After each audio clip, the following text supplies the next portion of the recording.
Gracias, Daniel. Buenas noches, hermanos. ¿Cómo están? Dios los bendiga. Muy bien. Buenas noches, hermano. Noches.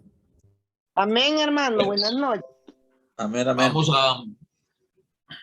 a continuar con el estudio acerca de la escatología. Pero antes quiero preguntar, ¿qué es la escatología?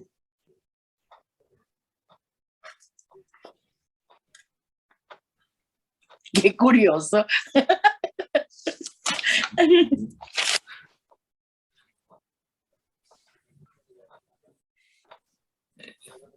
Daniel, ¿recuerdas qué es la escatología sin googlear? Ah, no, En googlear. estaba abriendo primero Tesalonicenses. El estudio Que no lo tenía de abierto la venida ahorita. de Cristo, de las cosas del El fin de los tiempos. Más que el estudio de la venida de Cristo, es el estudio de las cosas finales, ¿cierto? Pues te voy a contar una cosa. Esto no es una doctrina bíblica, porque la escatología, unas cuantas semanas, cuando ya nos estemos acercando al final de este estudio, hermanos, pues vamos a ver que estudiar la segunda venida como tal no es estar convencidos y estar esperando la segunda venida, pero que haya algo que estudiar para identificar la segunda venida, pues es que eso es imposible, porque el mismo Señor Jesucristo dijo que el día y la hora la sabía ¿quién? Solo el Padre. Sobre el Padre. Y Pedro y Juan y Pablo nos dicen que la venida del Señor va a ser como ¿qué? Como ladrón en la noche, ¿cierto? Entonces imagínense que a uno el ladrón le mandara un email. Señor José Velázquez, respetado señor. Así, a ver, redactemos el correo. Houston, 22 de febrero del 2022. Señor José Velázquez, apreciado señor, por medio del presente queremos comunicarle que el próximo 28 de febrero, pues vamos a entrar a su casa a robar. Sería súper fácil, ¿no? Como mínimo, uno que hace con ese comunicado. Hermano José Velázquez, ¿usted quería con ese comunicado? Mira, me preparo. Como mínimo bate. Imagínense, le escribo el 22, van el 28, tiene 6 días para estar ahí ensayando el swing, ¿cierto? Diría un hermano, jocosamente, muy querido, diría, hermano, yo me voy preparando para pegarle en la cabeza y no pegarle en los pies para que no quede cojeando, para que no quede caminando maluco. Sí, pero eso no va a ocurrir, ¿cierto? Que esas comunicaciones no llegan. Es algo sorpresivo. Entonces, ¿cómo pretendemos nosotros estudiar algo y determinar algo que es 100% sorpresivo? Sin embargo, nosotros lo que debemos estar pendientes, como que, no voy a adelantar mucho, pero lo que nosotros debemos estar pendientes es a que los cielos se abran. Cuando los cielos se abran y suene la trompeta, ahí sí, como dice un comentarista de fútbol colombiano, final no da más. Aquí ya no hay nada más que hacer, solamente haber sido fieles, porque los que hayamos sido fieles vamos a ser arrebatados para recibir al Señor y irnos con Él. Nada de 1000 años, nada de cosas, nada. Ahí es el final, ¿cierto? Pero, sin embargo, pues, con ese tema de la escatología, pues, ya hemos visto muchas. A ver, ayúdenme a recordar, para los que son nuevos, los que están entrando y por primera, segunda vez, ayúdenos a recordar qué falsas doctrinas hemos visto en esto de la escatología. Millennium, los 144.000. Los 144.000. Sí. Listo. El anticristo. Millennium. El milenio. El milenio. Satanás vive y respira y anda con nosotros. ¿Cuál más hemos estudiado? Y el el rapto. arrebatamiento. Que El Satanás está arrebatamiento del rapto. atrapado. Sí. Bueno, y hoy vamos a comenzar con una Ajá. de las que a mí me gustan. El hombre de pecado. Pero antes de empezar con todo esto, lo bueno de tener hijos, queridos, amados. Hija mía, ¿puedes volver a hacer la pregunta que hiciste cuando estábamos iniciando apenas, cuando nos estábamos saludando? Claro, con el mayor de los gustos. ¿Quién hizo la tarea? ¿Quién leyó Tesalonicenses 1 y 2? ¿Quién leyó primera y segunda de Tesalonicenses? Levanten la mano. El hermano Alejandro. ¿Qué más? La hermana Giomer, la hermana Daniela Jones. Obviamente la hija. Claro, te conozco. Yo, profe. Eso, hermano Edil. Bueno. Ay, qué lindo. Hay una Qué cosa lindo. muy importante. ¿Ustedes cuál creen que es el tema de primera y segunda de Tesalonicenses? La ¿Cuál es el tema? persecución. Pablo les habla mucho de la persecución, los anima y les dice que hay que estar preparados. ¿Preparados para qué? Entonces, tenemos que estar A la preparados. venida del Señor. Muy bien. Mm. Mire, el tema principal de las La venida cartas a del los Señor. tesalonicenses es la venida del Señor. Va, mis hermanos, no hay que estudiar nada más. O sea, no hay que ir a los comentaristas, no hay que ir a los libros, no hay que investigar, porque si ustedes leyeron primera y segunda de Tesalonicenses, en cada uno de los 8 capítulos, por lo menos hay un versículo haciendo alusión o referencia a la segunda venida de Cristo. Pero ¿saben qué? Los que leyeron y los que van a leer se van a dar cuenta de que hay algo muy interesante, mis hermanos. ¿Y saben qué es eso tan interesante? Que Pablo no le dice a los tesalonicenses que se asusten, que se amedranten, que se entristezcan, que se preocupen por la segunda venida. Antes le dice, anímense los unos a los otros con estas palabras. ¿Cuáles? El Señor viene pronto.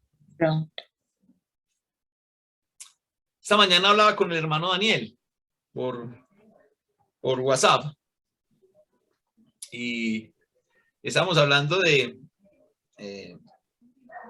no era un tema, era un tema importante, más no era un tema trascendental para la salvación. La hermana Villaferni nos hizo un logo muy bonito para la congregación de Girardota y entonces estamos mirando y entonces lo compartí con el hermano Daniel y el hermano Daniel me decía, hermano, pero entonces ¿es esperanza o es certeza? Claro, la certeza la tenemos que tener nosotros. La esperanza es para los que están afuera. Sin embargo, lo que nos lleva a nosotros a tener certeza es la esperanza.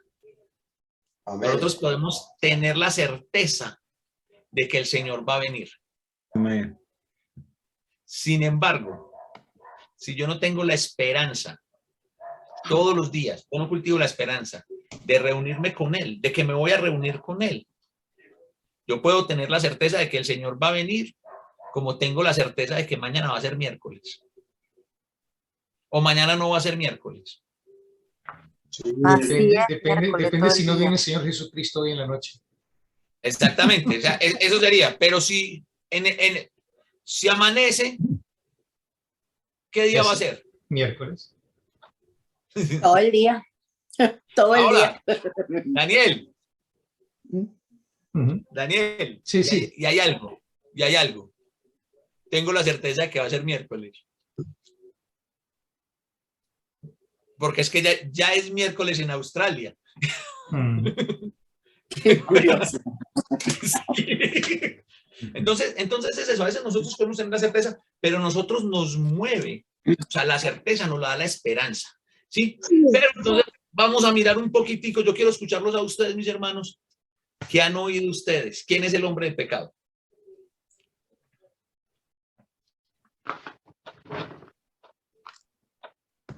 El hombre del pecado es el anticristo.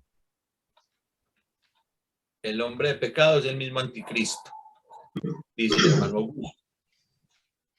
Mi mamá dice que el hombre de pecado es Satanás. ¿Alguien más? Para mí el hombre de pecado son todos los que no quieren obedecer la palabra. Todos los que no quieren obedecer la palabra, a los desobedientes. Inclusive El anticristo. sí, los que están dentro de la iglesia, que fueron solamente bañados porque no tuvieron una... El que no tiene el Espíritu Santo. ¿Quién dijo el que no tiene el Espíritu Santo? Elizabeth. Ah, Elizabeth. El que no tiene el Espíritu Santo. Me gusta esa pues los estoy escuchando a todos. No le estoy dando la razón a nadie todavía, ¿sí? Ni estoy contradiciendo a nadie todavía. ¿Qué más han escuchado ustedes? O sea, entendiendo que esto no era para un futuro como nosotros hemos pensado que era o como nos lo han planteado, que es un futuro futurístico, sino que esto era verdaderamente para la gente de este primer siglo. El hombre de pecado al que se refiere tiene que ser alguien allí de esa época, en todo caso. Total.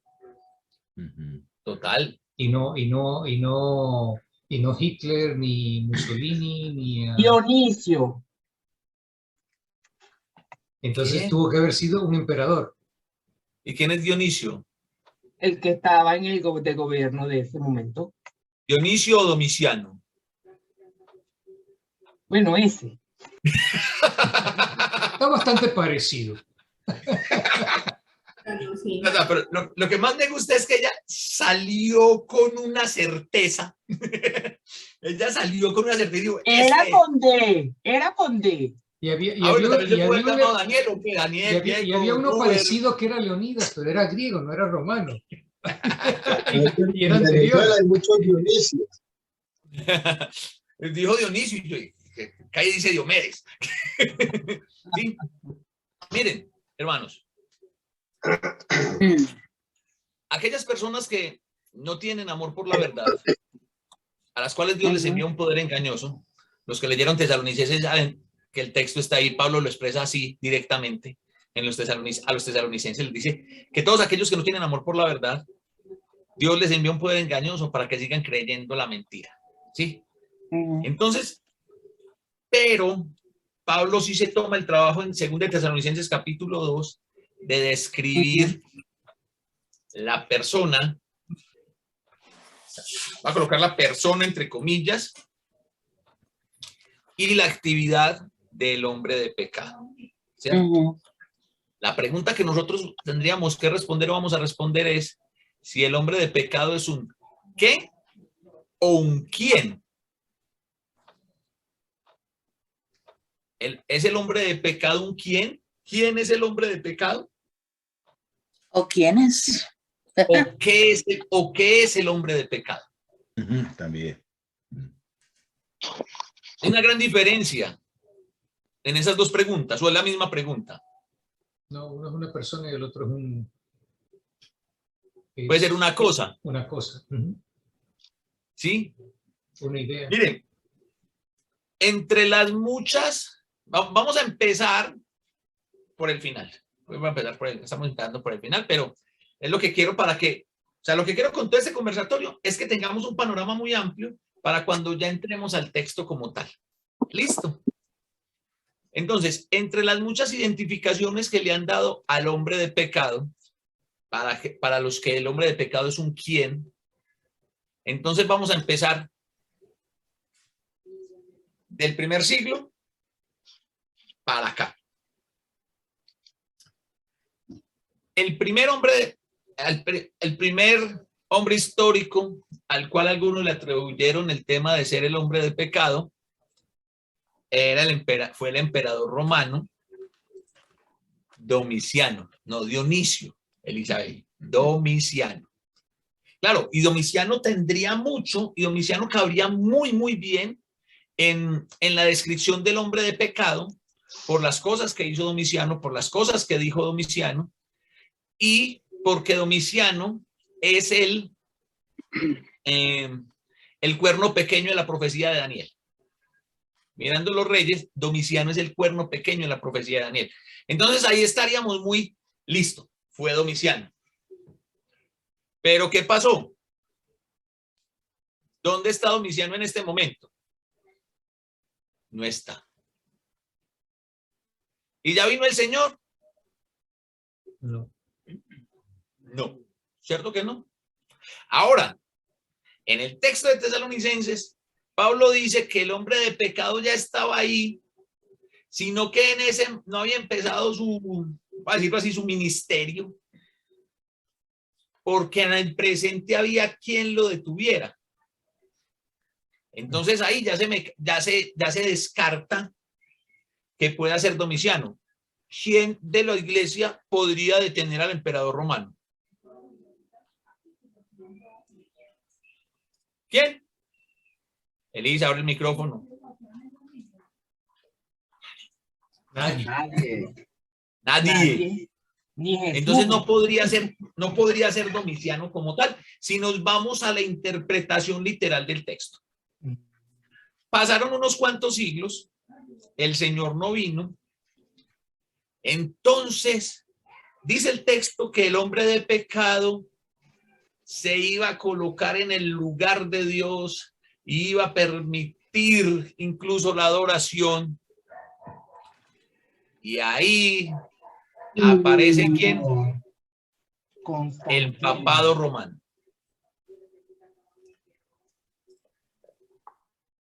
¿Quién fue el primer papa de la iglesia? Bernardo. Según los católicos, Pedro. Muy bien, esa era la respuesta que quería escuchar Daniel y Yaferni. Ustedes saben que eso tiene un pequeño error histórico. ¿Quién dijo?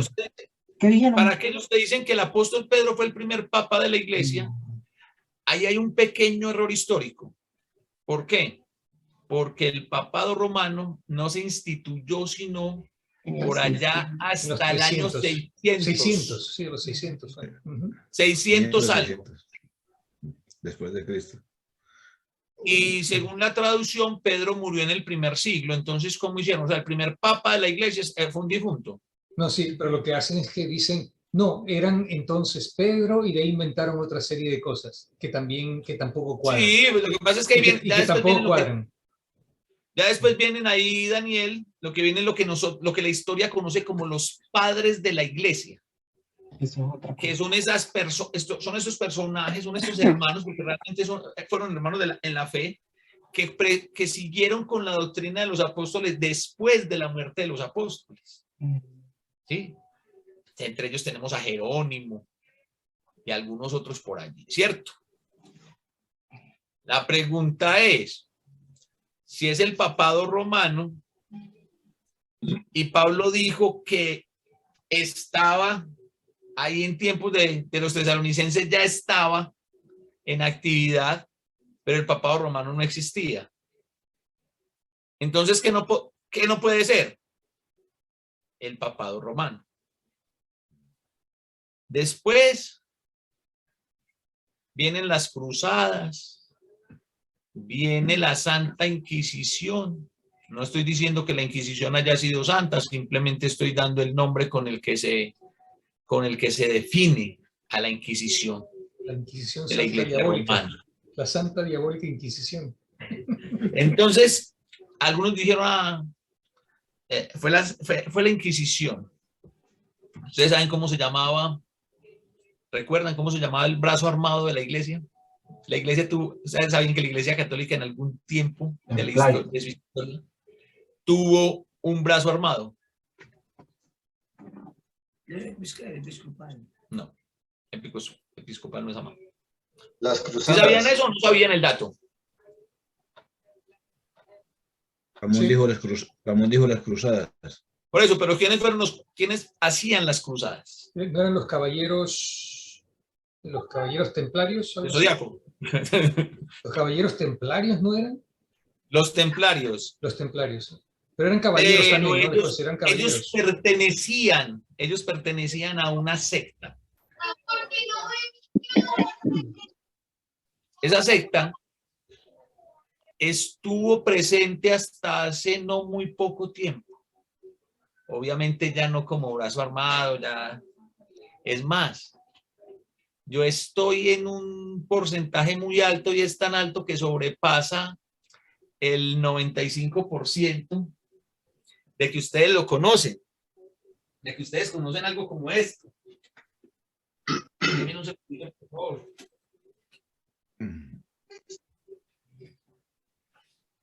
¿Ustedes reconocen esto? A los mormones.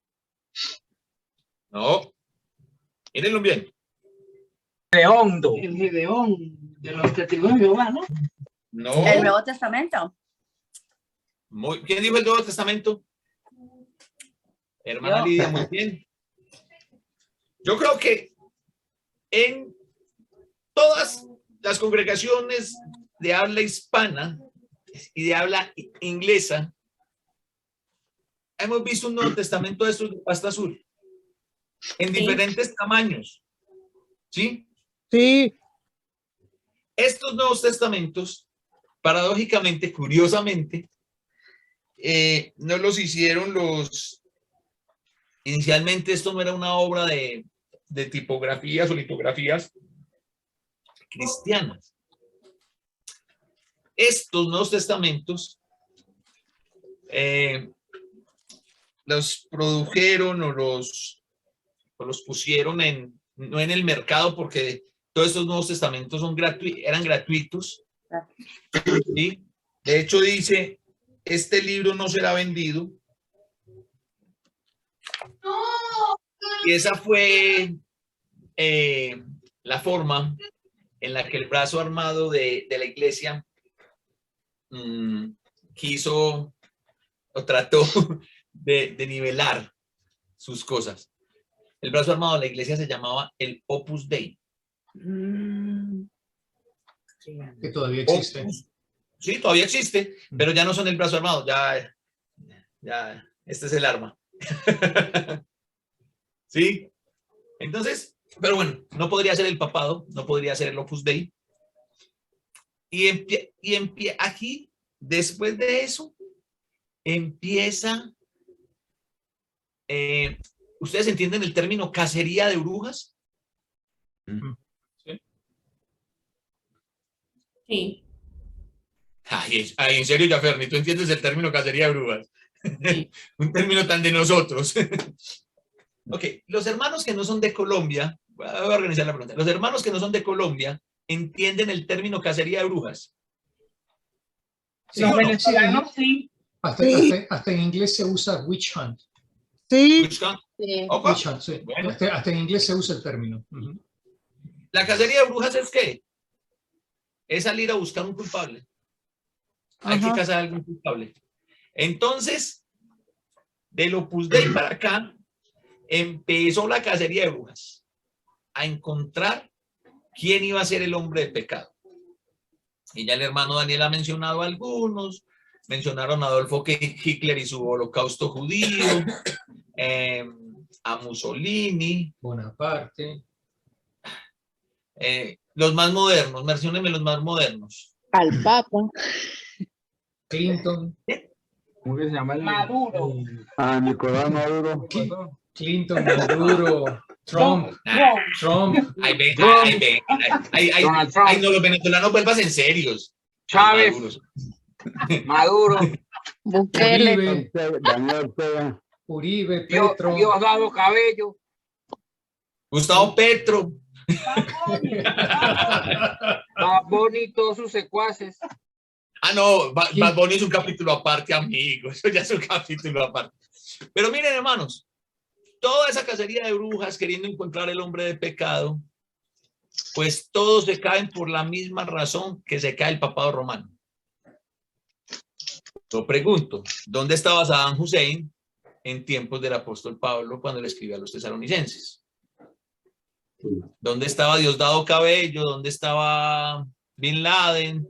¿Dónde estaban todos los que ustedes mencionaron en esos tiempos? Entonces ahí es donde vienen los eruditos. Y voy a utilizar una palabra que menciona Ricardo Arjona en una de sus canciones, Los eruditos de supermercado. Porque estos eruditos, estos magos, estos sensei de la palabra, del estudio de la palabra, pues terminan colocando al hombre de pecado en un futuro. Pero entonces, mire toda la gente que ustedes mencionaron. Y ninguno ha sido. Entonces, algunos de ustedes, hermanos, recuerdan cuando estudiamos apologética. ¿Recuerdan por qué los naturalistas, los que defienden el Big Bang, los que defienden la teoría de la selección natural, de la evolución, de la selección natural, necesitan millones y millones y millones y millones de años? Así están los eruditos de supermercado, necesitan tiempo, tiempo, tiempo y más tiempo para poder encajar estas doctrinas. ¿En qué? En la historia. Entonces ellos necesitan decir, no, es que va a ser en el futuro, pero ¿en cuál futuro? Ya supimos que no fue Hitler. O Jesús ya vino.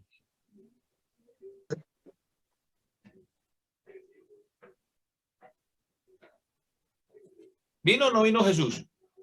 No ha venido. O sea que no fue Hitler. No. ¿Se refiere a un poder público, un poder político? No. No A necesariamente. un hombre. O sea, los que quieren identificar el hombre de pecado como un hombre en el futuro, entonces han mencionado chorrocientos mil a través de la historia. De todos los que mencionaron ustedes. Lo que menciona la hermana Elizabeth también es muy válido. No, es que no va a ser un hombre como tal, va a ser un poder público, un gobierno. Entonces, ¿cuál fue? ¿Cuál es? ¿Cuál es ese poder? ¿Cuál es esa situación? No lo hay. Todos los que han pasado y todos los que han señalado no han sido. Entonces ya, ¿cómo les creemos cuando nos digan que este sí va a ser? ¿Bajo qué premisa les creemos? Cuéntenme ustedes. ¿Cómo les podemos creer? Ellos lo que dicen que la premisa es lo de la paz. Que cuando digan que ya se hace la paz en ese momento, que ahí es cuando viene, cuando ese es el hombre. O sea que estamos lejos de eso. Porque nunca ha habido paz y en toda la historia, creo que en toda la historia de la humanidad son solo 25 años de paz que ha habido, en que no ha habido una guerra mundial, o sea, que no ha habido conflictos en ningún lado, solo 25 años de toda la existencia de la Tierra. Imagínate. Son 25 años donde no ha habido confrontaciones entre naciones, porque todos los países del mundo han tenido sus confrontaciones internas. Fíjense ahorita, Rusia contra Ucrania, en el caso que se dé. Por eso, refiriéndome a eso, fue que dije, entonces estamos lejos de la venida del hombre de pecado, estamos lejos de la venida del Señor, porque pues ahorita no se está hablando de paz en ninguna parte. Es más, ahorita lo que se está hablando es de una tercera guerra mundial. No. Sí. Entonces, el conflicto árabe-israelí todo el tiempo. Bueno, ahí vamos. Ahí vamos, ¿sí? Entonces, miren, mis hermanos, nosotros vamos a mirar, cuando estudiemos todo todos estos capítulos, ese capítulo de 2 de Tesalonicenses, pero por favor, hermanos, lean las cartas completas para que ustedes se enteren de lo que estaba pasando, ¿sí?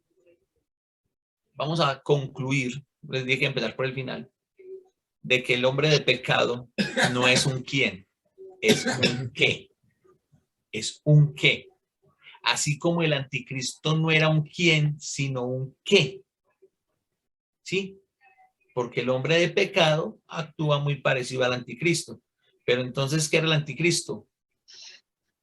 Esa falsa enseñanza de negar la divinidad de Jesús o la humanidad de Cristo, que es un tema muy del gnosticismo, muy arraigado en el gnosticismo. Hoy en la actualidad, pues hay un grupo religioso que la tiene re clara, pues que ellos argumentan que Jesús no es Dios, que el Espíritu Santo no es Dios, que el Espíritu Santo es una fuerza activa como la electricidad, ¿cierto? Entonces, mis hermanos, por eso es tan importante que abramos la Biblia. Por eso es tan importante que leamos la Biblia, no los comentarios. Antes de leer los comentarios, mediten en la palabra de Dios. Meditemos en la palabra de Dios. Crezcamos en el conocimiento de la palabra de Dios. Porque cuando nosotros crecemos en el conocimiento de la palabra de Dios, no estamos creciendo en el conocimiento de la palabra de Dios realmente. Lo que estamos haciendo es creciendo en el conocimiento de nuestro Señor y Salvador Jesucristo. Bueno, hermanos, estoy totalmente convencido de que si nosotros pusiéramos un poquitico más de empeño en conocer a Jesús, nuestras vidas fueran mucho, pero mucho es mucho, muy, pero muy diferentes. Nosotros nos estamos quedando con el Jesús de la Pasión de Cristo de Mel Gibson. Nos quedamos con el Jesús que muestra Ben-Hur más allá del Cubo Vadis. Nos quedamos con el Jesús que nos representa Miguel Ángel en la cruz. Creo que fue Miguel Ángel que lo hizo, no recuerdo bien. Capaz le estoy adjudicando una obra a un man que no la hizo, pero bueno. Nos quedamos con el Jesús recién nacido. Ya que nos está haciendo falta, lo principal, conocer al Jesús resucitado. Crecer en el conocimiento del Jesús resucitado. Y ese fue el clamor del apóstol Pablo en el primer siglo y de todos los apóstoles. Que la gente creciera en el conocimiento de nuestro Señor y Salvador Jesucristo. Esto lo estamos estudiando, mis hermanos, para que crezcamos en el conocimiento de nuestro Señor y Salvador Jesucristo. Para que usted sepa a qué Dios está sirviendo. Para cuando usted esté pasando por momentos muy difíciles, que tal vez los momentos son difíciles, o sea, no hay un momento difícil para todo el mundo. Cada uno de nosotros tiene sus luchas y cada uno tiene sus situaciones. Y cada uno tiene un nivel de crecimiento. Entonces, de pronto hay cosas que para mí son muy llevaderas, pero que para otro hermano no, y eso no me hace a mí mejor y a él peor o viceversa. Los que tenemos hijos, es tan simple como esto. ¿Qué tan difícil es la ruptura con ese primer enamorado, con ese primer novio, con esa primer novia? Pues ya uno con las edades que muestran ustedes aquí, todos jóvenes, nosotros todos jóvenes, pues ya eso lo vemos como, sí, pero si le decimos eso a un niño, a un adolescente de 15, 16 años, eso para él es el acabose, ¿sí? ¿Hay para quién? Los jóvenes hoy en día, quíteles el internet, Murieron. Murieron. Quedaron de psicólogo. ¿Sí? Eso mismo pasa dentro de las congregaciones. Por eso el apóstol nos invita a que crezcamos en el conocimiento de nuestro Señor y Salvador Jesucristo. Hablábamos en diciembre, por allá el 30 de diciembre, estábamos hablando de que este iba a ser el año de la restauración. ¿Y lo recuerdan o no? Han pasado un mes y 2 días. ¿Y cómo nos vamos a restaurar, hermanos? De la única forma, creciendo en el conocimiento de nuestro Señor Jesucristo. Amén. Entonces, ya a partir del jueves, vamos a abrir la Biblia. El jueves, no, el martes. Vamos a abrir la Biblia y nos vamos a introducir en el texto de Segunda de Tesalonicenses capítulo 2, donde se nos habla del hombre de pecado. Y una vez finalicemos las lecciones de este capítulo del hombre de pecado, pues vamos a terminar con una unidad acerca de lo que dice la Biblia y lo que va a acontecer realmente en la venida del Señor, para finalizar. ¿Sí? No sé cuántas secciones nos iremos a tomar en esas 2 unidades, pero son las 2 unidades que nos faltan para terminar esta clase acerca de la escatología. ¿Listo, mis hermanos? ¿Y qué tema viene después de escatología? A ver quién recuerda. Hechos. Ya estoy por ahí, ya estoy empezando a preparar el estudio de Hechos. Muy lindo. La historia de la nueva creación. ¿Alguna vez habían pensado en esa perspectiva del libro de Hechos? Ok, entonces mis hermanos, mucho ánimo. Los que no han leído Primera y Segunda de Tesalonicenses, los invito, los animo en el Señor a que las lean. No se toma uno mucho tiempo. No se alcanza a tomar uno 20 minutos leyendo las 2 cartas. Son 8 capítulos, son corticos. Pero tienen mucha enseñanza para nosotros. Profunda. Pues como todos los libros de la Biblia. Pero regales en esos 20 minutos, en serio, regales en esos 20 minutos y léanlo. Pero no lo lean para mí.